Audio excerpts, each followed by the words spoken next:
Alrighty, welcome aboard, and thank you for tuning in to the Heavy Metal Truckers.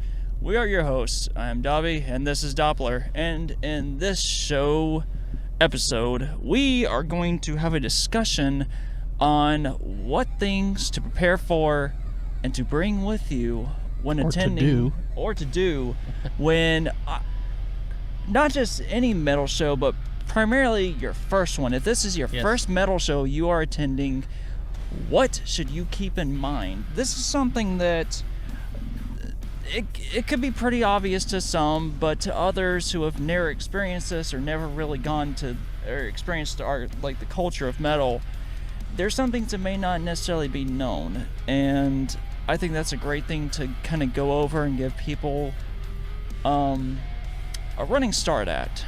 So, in your opinion, what are some things that come to mind for you?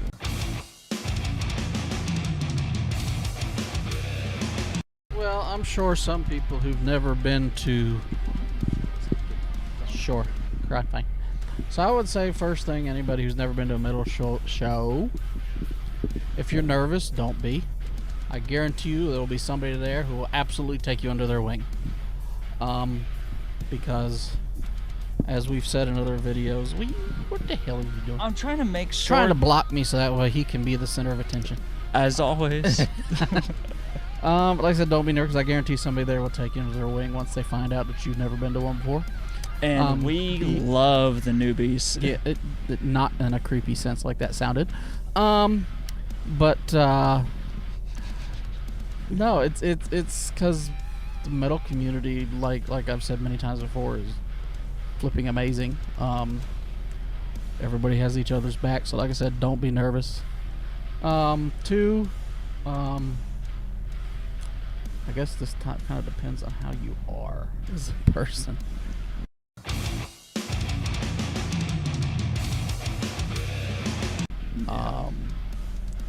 First things first, what should people start off with bringing with them? Themselves, first of all. If you don't bring yourself, then you ain't gonna be there. That's a very very striking recommendation and tip, I must say there. Your tickets, because you can't get in without them. So make sure you have those, whether they're digital or physical. I have gone to a concert and realized I forgot my tickets before. So make sure you have them. Majority of shows these days, they are just sending them to your phone, especially if you're going through Live Nation, which... Yeah, they do. But there are some people who prefer the physical thing. Yeah, which I'm not going to kid. I'm not joking to you. For the pre-show this year, I still can't believe they had that lineup again. Yeah, but they provided commemorative virtual tickets. Interesting. Yeah. So you could print them out or something? Yes. But yeah, obviously, remember your ticket, physical or virtual. Don't pull a me, where I forgot mine one time. And have to drive all the way home to get them.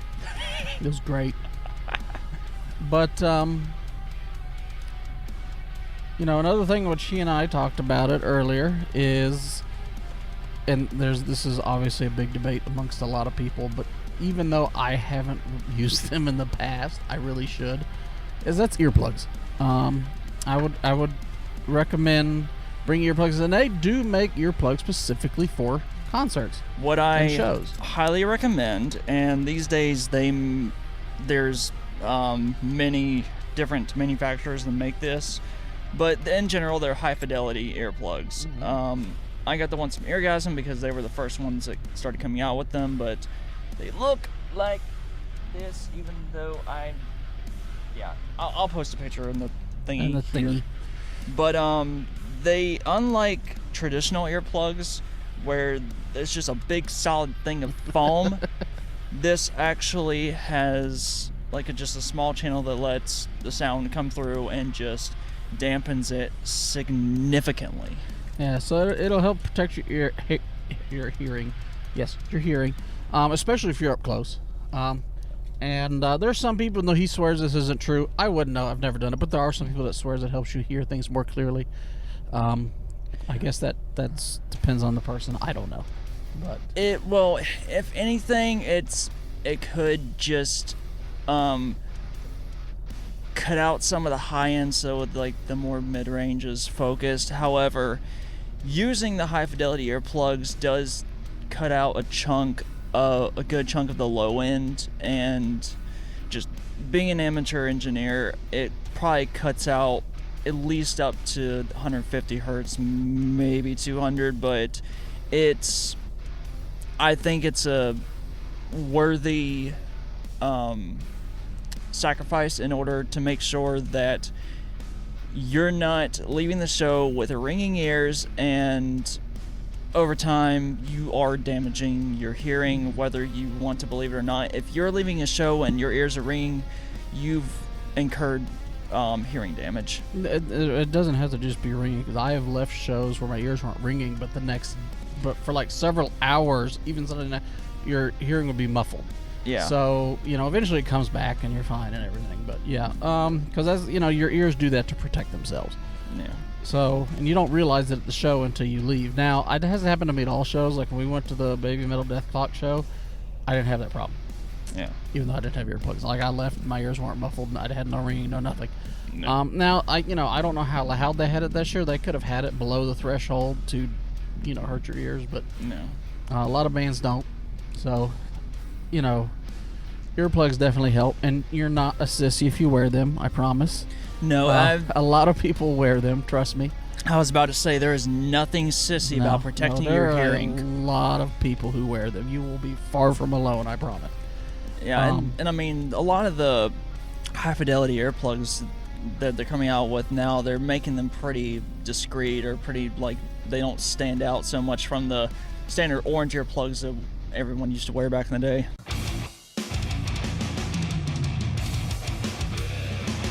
Yep. The other thing I would say, make sure you bring with you is money. If it's your first time going to a metal show, I can almost guarantee you there's going to be a group that you have come to really enjoy, and their merch is not cheap. No. Or you're going to discover a band at that show that you hadn't heard of that you're like, wow, I really like them, and you want to go buy some of their stuff. And yeah, merch, pretty much anything at a show is not cheap. Yeah. Because here's the deal. When it comes the buying of the tickets, that's, to my recollection, that's to the label. And that a chunk of that goes to the label and to the venue. No, it doesn't go to the venue. Oh. The ticket merch website, like Live Nation, whatever, Ticketmaster, a good chunk of that goes to them. Selling you. It goes. Selling you the ticket. It'll part of it will go to them, part of it will go to the label. As far as the venue goes, the sale of the beers, the waters, food, that's skyrocket high, because that's how the venue makes their. They also make money, and this is one thing bands are starting to fight back against, is a lot of venues, or if not most, try to take a percentage of merch sales. Exactly. And that's where the bands make most of their money.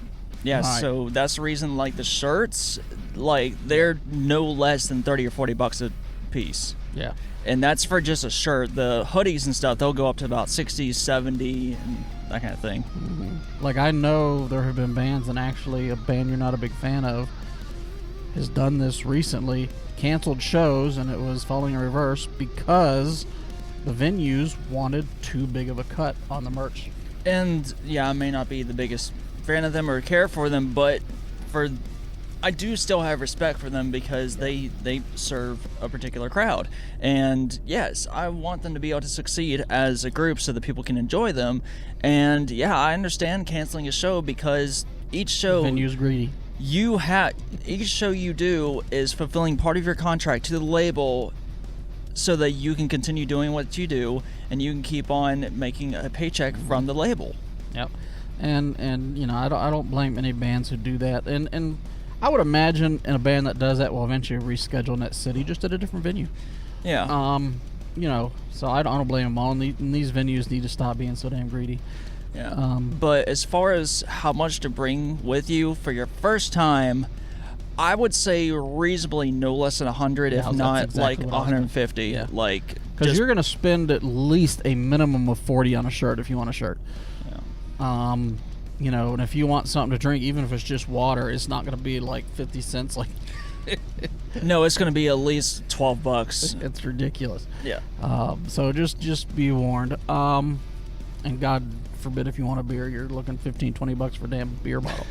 But, or can or whatever. Which, on that note, I mean, I limit myself to 2 drinks because they are not just like your standard size. They're damn close to the tall boys. They are. And so having 2 of them is about the equivalent of about 3 standard sizes.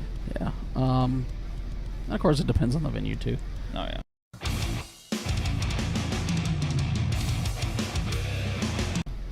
Now, once you're in the venue, several things there will depend on who you are and how big of a fan of the band you are. If you don't like mosh pits, because there is no such thing as a metal show with no mosh pits. Oh, yeah. My wife learned that because we went to see Nightwish, and the venue we had signs up that said, no moshing allowed. Because I mentioned told her, because she was like, she wanted to get more into the crowd, and I was like, you don't want to do that because of the mosh pits. She goes, but there's a sign there. I'm like, that sign doesn't mean a damn thing. And it didn't. You can't stop the energy of metalheads. No. So if you do want to stay away from them, you want to stay either extremely all the way up to the front, which if you want to do that, you need to get there early, or around the sides. Now, I will say, if you are claustrophobic, do not get up to the front because you will be packed in like sardines. Yeah, you will.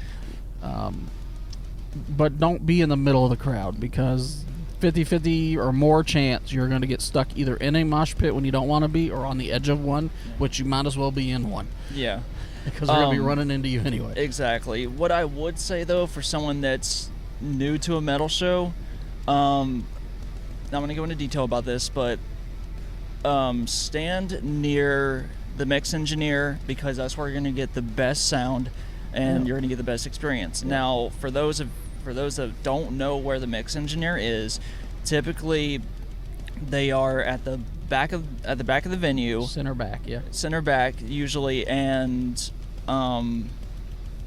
there's usually blocked off, and you'll see a bunch of sound tables and stuff there. Yeah. Yep. Either stand to the side of it or stand more towards the center and just try and stay out of the way of other people because the back is typically that's a channel for traffic to go through. So yeah, there's gonna be people going through there. But for your first time, try and stay back there so you get the best representation of what all the groups are gonna sound like. Now, again, a lot of these shows are standing room only unless you actually purchased an actual seat. Again, this is widely going to depend on the venue, and you can't speak for every venue, but if a venue does have like small little steps that kind of go up to their bars, kind of be close to the soundboard, but have those steps kind of within your view, so if you need to and there's space, you can go and sit down during the intermission, either for the group or... We did that at the Avatar show. We were actually literally standing there at the step. Yeah. Everything stopped. We would sit down on the step. Exactly, because you are going to want to sit down because like you're gonna enjoy the energy, and that adrenaline is gonna get you through being able to stand up for like a 40-minute show. But once that show ends, that potential 30 minutes for the next one. Yeah, that potential pain's gonna set in, so you're gonna want to be able to sit down and kind of get re-energized and kind of rest up for the next show. So as far as placement goes, that's what I would recommend for a first timer, and just kind of get as much away from people as you can, just because you want to kind of get the feel of the area, get the feel for the crowd, just because the people that are there for an Avatar show are vastly different than the people that are there for like a Dark Funeral show. Just different metal communities, they behave very differently, even though the majority of them are all very respectful. Just kind of get a feel for the crowd, just so you can yourself be comfortable as someone that's... everybody might be nice and still looking after each other. They're still going to act differently, at least when the music's actively playing. Yeah.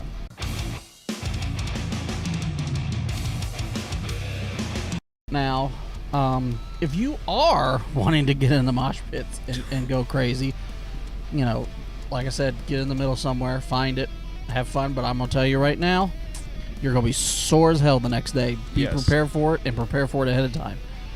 I will say, though, for getting into the pit for your first time, definitely don't go into it immediately. Get up to the the edge of it, analyze it, see how many people there are. If you feel like you might be able to do well in whatever crowd it is, go for it, but try and limit yourself to about 5 seconds. I know that doesn't seem long, but in the pit, that 5 seconds feels like an eternity. Or if you can find a circle pit.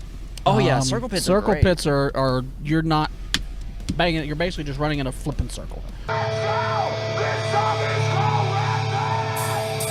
Yeah. I mean, you can still be bumping in it, but it's far tamer, you know. So if you want to get in there and say you've been in and want to have some fun, find where there's a circle pit going. Yeah, but again, even at that, make it about 5 seconds in that, just so you can get the feeling and understand what the environment is. Just because when it comes to metal, when it comes to the energy of that kind of crowd, it's going to be vastly different than other genres, and you want to get a feel for what the environment's going to be like, so you can know what to expect. And the other thing too with watching a pit before you get into it is to figure out what the kind of people that are in there, because every pit has that one idiot in there who's going to go in there and his whole goal is to F people up. Yeah. Stay away from that, or go Big to the time. pit when they're taking their break. There are either the old school guys who just shove everyone around, and for your first time, that's a great one. Then you get the people, like you said, that there's like the Bruce Lee with Parkinson's. Yeah. It's the best way I've heard it explained. If you see that, just fucking don't even get involved. Yeah. Now, I will say, I really have virtually never really seen a pit that if somebody gets hurt, that doesn't immediately stop. You know, because like I said, it's that whole camaraderie, and they will immediately tend to that person and get them out of there. Of course, once that person's taken out, they're going to start up again. But you know, so you know, either that, or once you fall down, there will be at least one or two people that are that just get you up. And it's funny because the first pit I was in, this all happened so damn quick. As soon as I hit the floor, someone pulled me back up, immediately I didn't even have time to think. Because they know if they don't in the time it takes to piss, you could get stomped on. Exactly. These things can get violent. Yes, they it's just can. That's why, as he said, limit your time in there. Limit your time so you know what to expect, and if you feel like you can do that again. And here's biggest thing: once you spend about 3 to 5 seconds in, do not get back in. Rest for a couple minutes, because you're gonna be filled with adrenaline. You're gonna feel ready to get back in. Wait. Please wait, so your body can recuperate and you can again address the situation. How you're feeling, right? It's how you're Truly feeling. assess. The environment, is that pit still going strong? Has it got more crazy? A lot can happen in a little amount of time. Pits do this. They have ebb and flow. They'll have time where not much is going on, and there's times where it's absolutely insane. Exactly. So if anything, just like I said, 3 to 5 seconds, get out, rest up, see if you might want to go in, maybe a little longer depending on how you're feeling, but please know your body, know your environment, take care of yourself, and you'll have pit. And there's different types of pit. Oh yeah, and you'll have a great time. It's just there's a lot that you have to look at. What else could they do at the show, or bring to a show, or so be here's for? the Mine's blank now.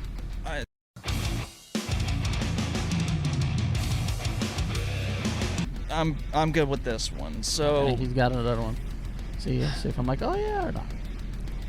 No food and water in the venue. If they won't let you bring it in. Not even a water, because as soon as you get there, if you have water, they'll make you toss it. Yeah. So bring absolutely nothing Bring in. as little as you can. That'll get you through. So your money, It may not be hip for some people, but cargo pants are your best friend. Or at least bring a buddy that for concerts. I would, because there's so many places you can put stuff. Yeah, or even if you have something you can go with. See if one of you can wear cargos, because they are the best thing to have. And preferably ones that either zip or button up and make sure things are closed, because things can get lost. So, yeah, as far as what to bring, that's a big one. Or in that case, what not to bring. Yeah. But yeah, obviously, wallet. Minimize what you have in that wallet. Yep. So God forbid you do accidentally lose it or something. Yeah, if it's not going to serve you, if it's going to have no meaning to you with that day, don't use for you. Yeah, just leave it at home. Bring just debit, credit card, money, cash, ID.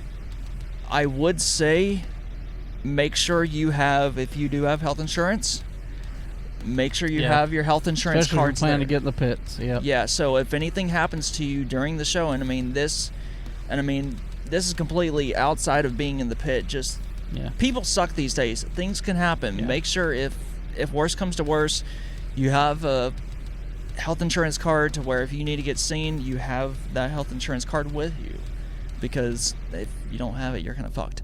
We're not trying to scare people from getting into pits or anything, because 99% chance you're gonna be fine. Oh, I know it. But there's always that small chance. When this isn't even in the pit. This is just. Well, yeah, it could happen anywhere. The pit does increase your chances. It does increase chances, but even outside the venue, if something happens, anything can happen anywhere. Yeah. Yeah. So I mean, and some of these venues are in big cities, so things can happen outside the venue, and if something happens to you, you need to be able to be prepared. And it's always hectic leaving a show. Yeah, so just have that on you as well.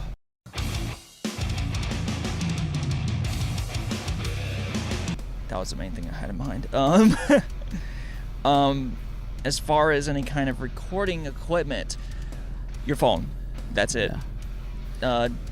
They don't allow cameras with detachable lenses unless you are from the film crew and you have a badge saying so. Or press, yep. And or press. You have credentials, yep. They will not let you bring that in. Yeah, your phone's it. Yeah, so. And there's a big debate about whether people should film with their phones. And I get it. Some people are like, to me, the big argument against it is that it blocks people's views. 100% get that. Don't necessarily disagree. Again, this is why I say go to the back of the venue. Yeah. But people are like, well, you're missing the show. Kinda, but at the same time, you're keeping memories that you can go back and watch later, which if you did, you wouldn't have that. You need to find that happy medium, I guess. What I tend to do, and what I prefer, is film the intro, film the opening track, and maybe the second track, then put the phone away, because it's going to be a blast after that. But the opening, groups make such a big impression on their opening, so get that filmed if you want, and after that, just put it away. Avatar, I filmed the first two. I filmed one of my favorites in the middle, and then I filmed the last one as they were leaving. That was all I filmed. Yeah, so as far as filming, we recommend that just because, you really don't want to miss the show, because metal shows, they put on a hell of a performance. Depends on the band, but yes. Well, yes. I have seen some boring shows, trust me. Well, yeah. But, most of the good bands, the ones especially that have made names for themselves already, most of them put on good shows. Otherwise, they wouldn't have half the name they've made for themselves. So.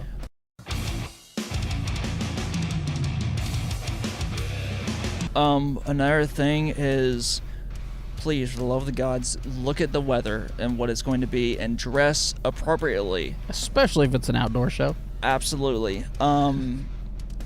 Because one of the venues we like to go to for outdoor shows, they have like a pretty large canopy, half covered.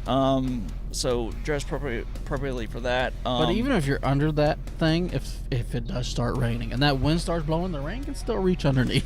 It can. So I enjoy wearing hats. Sometimes I would say don't bring them because they could get lost. So if you were to bring a hat, just make sure it's something that means a great deal to you, because it could get lost. I mean, again, that goes along with checking the weather. If it's going to be windy, I probably wouldn't bring one. Yeah. But if it's supposed to be pretty calm, you can bring one. Yeah. And at least for if you're in a sit down venue like we were, like the venue we like to go to. Now, if you're still standing, especially if you're planning to get in the pits and all, you can still lose your hat. Absolutely.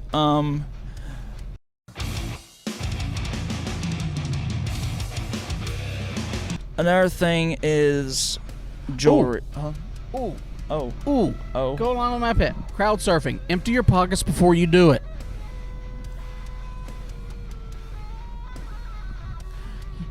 He knows why. If you decide to go crowdsurfing, empty your pockets before you do it. Otherwise, I'm not saying people are going to try to reach in and grab it, but just you're laying flat up in the air. Stuff falls out. Empty your pockets. Give it to somebody you know that they can hold on to it until you get back. There's a reason I don't crowd surf anymore. Literally everything. I don't care how small or how big it is. Leave it in a designated area where someone can watch, and then go have fun. And I would include jewelry into that, unless it's a piercing. Oh, no. Even body jewelry. Like, except with the exception of my septum, like, well, I was talking like ears. Oh, yeah, I take these things out. The basic piercing. Also, as bad as it is, women, if you're going to crowd surf, go ahead, but be prepared. And this is not just at metal shows. This is at any show. I have seen it time and time again. I've seen artists stop shows because of it. There are jackass men out there that are going to touch you inappropriately. Be prepared for it before you get up there. I'm not saying for sure it's going to happen, but it can, because there are jackasses out there who do it.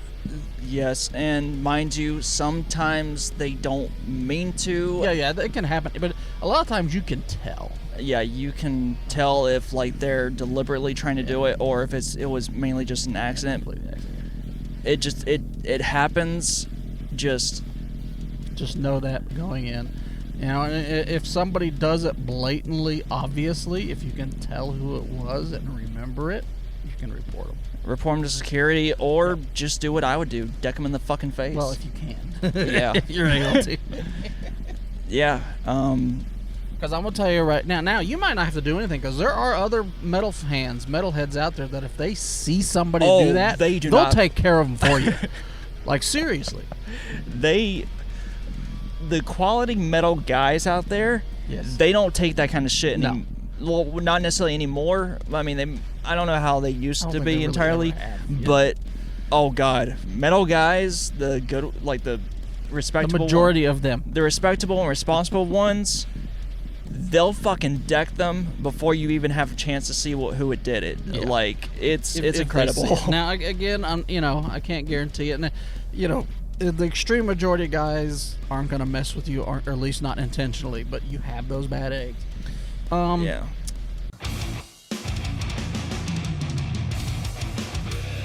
Anyway, your jewelry. The jewelry.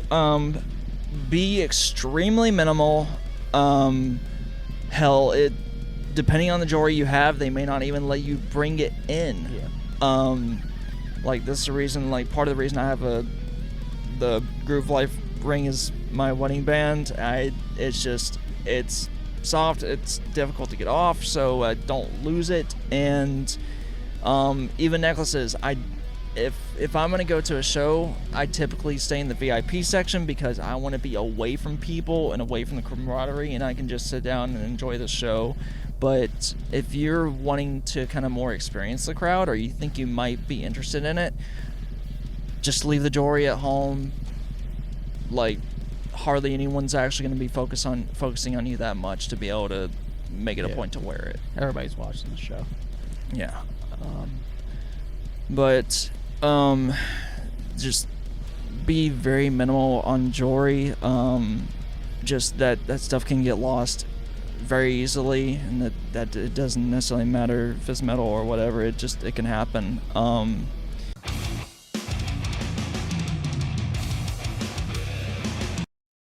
For the purses, for women, men, everyone that has a purse, the venue may or may not go through it, depending on how tight the security is on it. So even in the purse, bring absolute minimum there.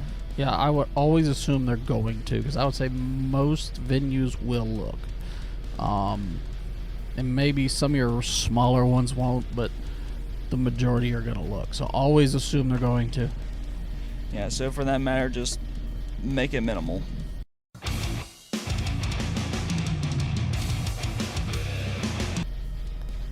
Have fun. Yeah, that's the most important thing. Enjoy yourself. That's what you're there for, right? Exactly. You know, have fun, have a good time, let loose, legally, even illegally. Let loose, because it makes great videos for the TikToks and whatever things you youngins like to do these days. One more thing.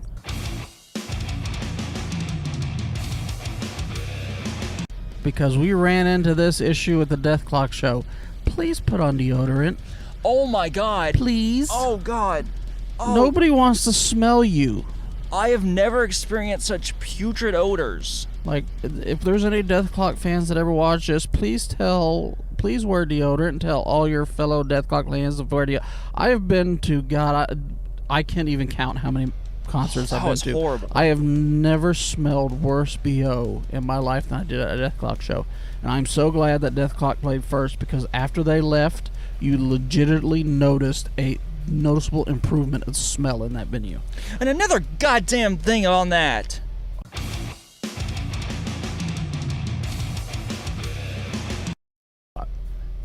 For all you motherfuckers that are the green giants of the world, can you please go to the back of the goddamn venue to actually watch a show so that the hobbits of the world can get more to the front so we can experience it? Or stand in front of people your same height? Seriously. Not people who are shorter than you? Yeah, because my wife and I had to leave the fucking baby metal aspect because 8-foot tall green fucking giants had to get in front of us and we couldn't see a goddamn thing. Y'all left after the second song, yeah. Yeah, I mean, and because when we first got to our spot, we had a great view, but then slowly more and more people started getting in front of us, and they were all tall. So, like, yeah. seriously, like, look who you're standing in front of. Yeah, just be aware of your surroundings on that note. Be respectful to the hobbits of the world. God damn, we like to see shows too, and we don't need to. We didn't pay potentially over $100 to see your fucking head. Yep. And even for, like, I'm not tall, but I'm not short either. I'm in the middle. Yeah, average height or hair above average. Yeah, and even I have that problem. Yeah, so just be mindful and let the hobbits of the world be able to experience the show too. You don't need to be right up at the front. Yep. Or just ascending order. Okay, I think that's good for the biggest rant we had. Oh my God. Yes. But yeah, that's about all I can really think of. I'm sure we'll think of 5 other things after this video's over. We will. And if any of you guys know of any recommendations,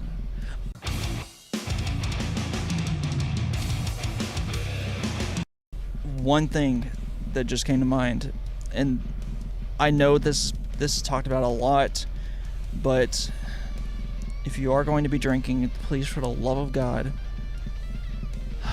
either have a DD ready or please have plans to get an Uber. Do not fucking drive afterwards. And if you're one of those obnoxious drunks, be obnoxious to yourself, not everybody around you. Please. Yeah, if you're an obnoxious drunk, please just don't drink at the show. Yeah, don't ruin it for people around you. There's a time and place to be an obnoxious drunk. A concert is not one of them. No, it's not. Which, that's not necessarily too big of an issue that I've seen. I've seen it. I've absolutely seen it. I mean, yeah, we might have seen it, but for me, I haven't really seen it as of late, but yeah, just be mindful and be respectful to the other people trying to get home. Everyone wants to be able to enjoy the show and potentially be able to tell their mates afterwards about how it was. Don't end the lives of others just because you think you can drive back. Just avoid it. Just get an Uber. But yeah, I think I'm finished on what I can think of. And if you guys have any recommendations or think of other things, drop it in the comments for other people to be able to see and be able to learn from. There's a vast majority of things that you could do or avoid, and we may not have thought of every single one of them, but someone else may be. So please leave a comment, help teach others, and let us all be prepared to have a good time. Yep. As you said, ultimately, have fun, make friends, or like 3-hour friends. I was about to say, or if you're an introvert, similar to me, just get the fuck back and just enjoy the show. People will still talk to you between shows. They will. Between bands. It's just how the community is. Especially some of the kind drunks you get to meet for like 20 minutes and you get to scream along the lyrics and you don't see them again, which that's you can act fun. like an idiot because 90% chance you're not going to see those people again. Exactly. So yeah, but for now we will go ahead and leave this out, or we will finish this. Yes. So until next time, as always, keep rolling heavy, guys.